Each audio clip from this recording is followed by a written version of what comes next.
மாண்புமிகு உயர்கல்வித்துறையினுடைய அமைச்சர்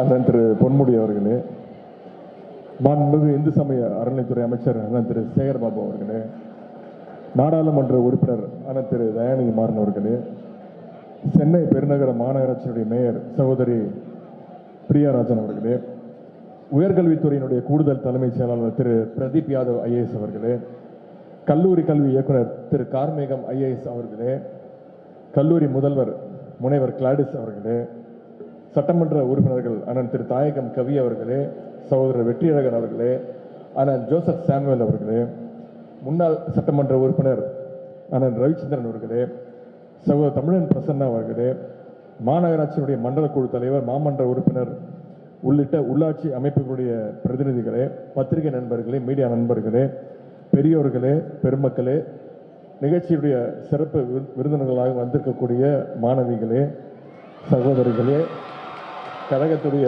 நிர்வாகிகளே, அனைவருக்கும் என்னுடைய வாழ்த்துக்களையும் வணக்கத்தையும் நான் தெரிவித்துக் கொள்கின்றேன். முத்தமிழர் கலைஞருடைய நூற்றாண்டை முன்னிட்டு ரூபாய் 25 கோடி ரூபாய் மதிப்பீட்டில் பாரதி மகளிர் கல்லூரியில் கடப்பட்டுள்ள கலைஞர் நூற்றாண்டு கட்டிடத்தை திறந்து வைப்பதில் நான் மிகுந்த பெருமை அடைகின்றேன், மகிழ்ச்சி அடைகின்றேன்.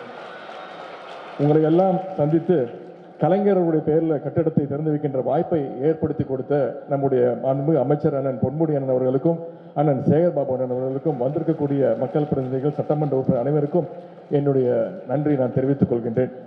இன்னும் சொல்ல போனா என்னுடைய மாமியார் வீட்டுக்கு வந்திருக்கிறேன். என்னுடைய மாமியாரும் இங்கே அமர்ந்திருக்கிறாங்க. அவங்க இந்த கல்லூரியில கிட்டத்தட்ட 12 வருடங்களாக பேராசிரியராக சிறப்பாக பணியாற்றியவர்கள். எனவே பெருமையாக சொல்லியிருக்கின்ற என் மாமியார் வீட்டுக்கு மீண்டும் வந்திருக்கின்றேன். இங்கே நூற்றுக்கணக்கான மாணவிகள் மிகுந்த மகிழ்ச்சியோடு, ஆரவாரத்தோடு, அன்போடு வரவேற்றிருக்கிறீங்க.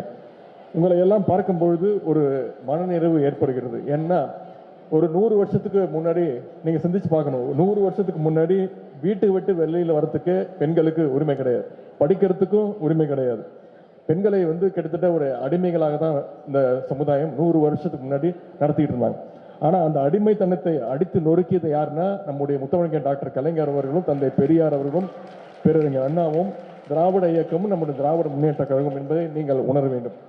வீட்டு படிக்கட்டை கூட தாண்டக்கூடாதுன்னு சொல்லிட்டு இருந்தாங்க. அப்படிப்பட்ட பெண்கள் இன்னைக்கு நீளம் தாண்டுதல், ஹை ஜம்ப், லாங் ஜம்ப், எப்படி எல்லாத்துலேயும் சாதனை படைச்சிட்டு வர்ற பெண்கள்.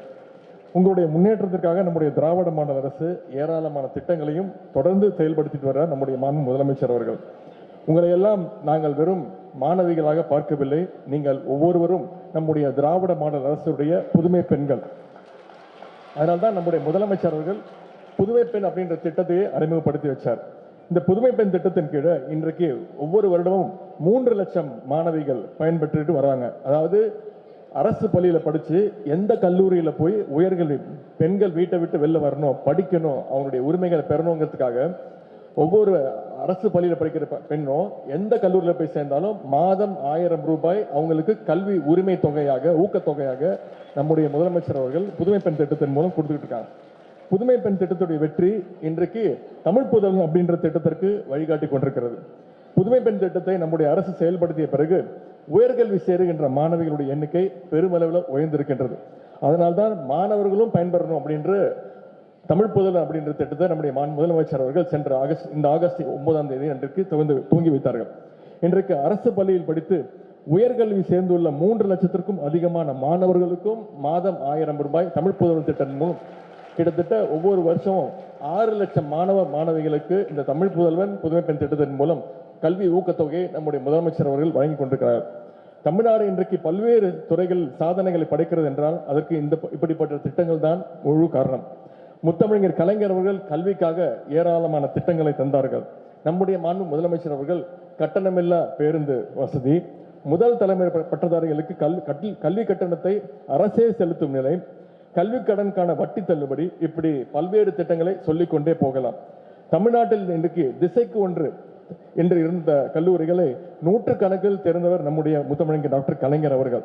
அதனால்தான் இன்றைக்கு உயர்கல்வியில் தமிழ்நாடு இந்திய அளவில் உயர்ந்து நிற்கின்றது. இன்னும் சொல்லப்போனால் இந்தியாவிலே அதிக பர்சன்டேஜ் GER சொல்லுவாங்க, கிராஸ் என்ரோல்மெண்ட் ரேஷியோ, உயர்கல்வி படிக்கிற சதவீதம் வந்து இந்தியாவிலேயே அதிகமாக 50% மேலாக இருக்கிறதுனால அது நம்முடைய தமிழ்நாடு தான். அந்த பெருமை மாணவ மக்களாகிய உங்களுக்கு தான் சேரும். அதேபோல் நான் முதல்வன் போன்ற திட்டங்கள் மூலம் என்ன வேலைக்கு போகலாம், என்ன மாதிரியான திறன் சார்ந்த கல்வியை படிக்கலாம் என உங்கள் ஒவ்வொருவருக்கும் வழிகாட்டுதல்களும் பயிற்சிகளும் வழங்கப்பட்டு வருகிறது.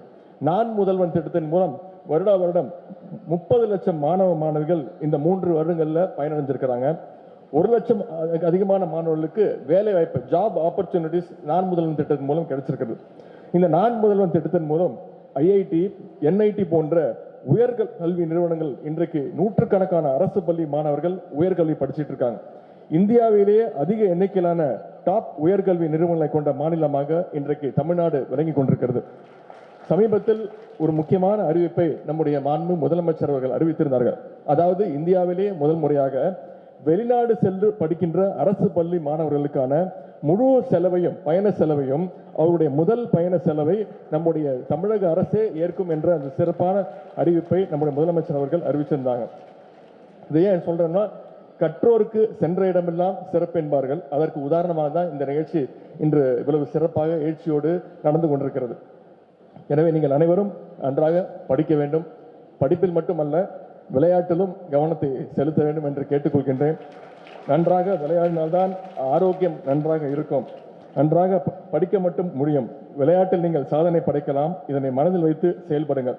இந்த நேரத்தில் விளையாட்டுத்துறையின் அமைச்சர் என்ற வகையில் ஒரு கோரிக்கையை இங்குள்ள ப்ரொஃபசர்ஸ், பேராசிரியர்கள், ஆசிரியர்கள் விரும்புகிறார்கள் ஒரு கோரிக்கையை முன்வைக்க விரும்புகின்றேன்.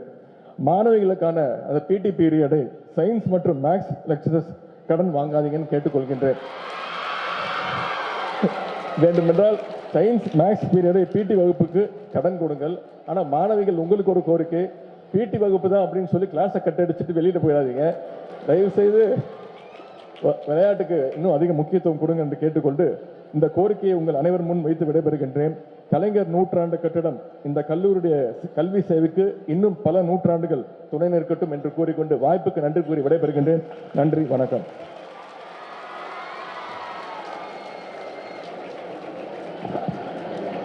படிதாண்ட கூடாது என்று சொன்ன இடத்தில்